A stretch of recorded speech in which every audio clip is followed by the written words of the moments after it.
اعوذ باللہ من الشیطان الرجیم، بسم اللہ الرحمن الرحیم۔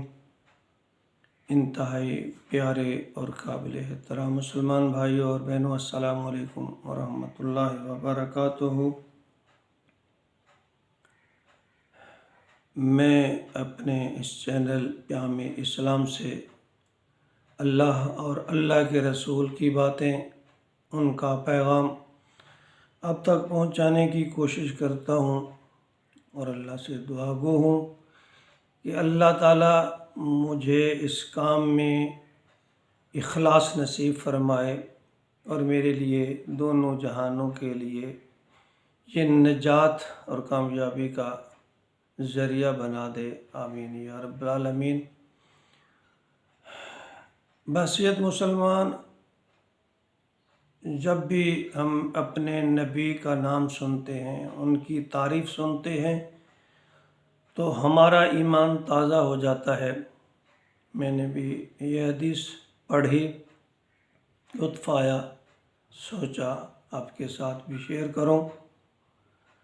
ہمارے پاس وہ الفاظ، وہ زبان تو نہیں جن سے ہم اپنے پیارے نبی کی تعریف کا حق ادا کر سکیں، لیکن عشق کا تقاضا ہے، محبت کا تقاضا ہے کہ ہم اپنے نبی کا ذکر بار بار کریں، بار بار سنیں۔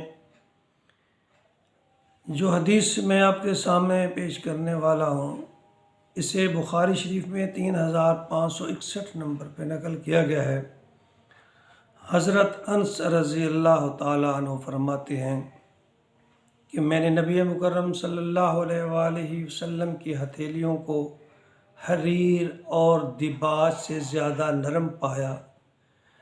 حریر باریک ریشمی کپڑے کو کہتے ہیں، ملیم ریشمی، اور دباج کے اور معنی بھی ہیں، اور اس کے ساتھ ساتھ قدر موٹا نرم کپڑا۔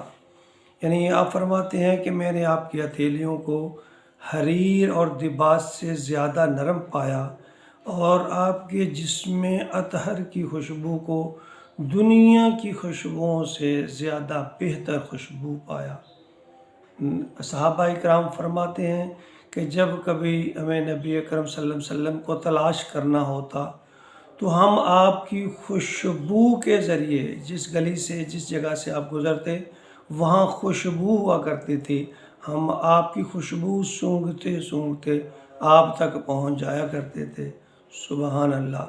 اللہ تعالیٰ قیامت والے دن ہم سب کو نبی اکرم صلی اللہ علیہ وسلم کی شفاعت نصیب فرمائے اور قرب نصیب فرمائے، آمین یا رب العالمین۔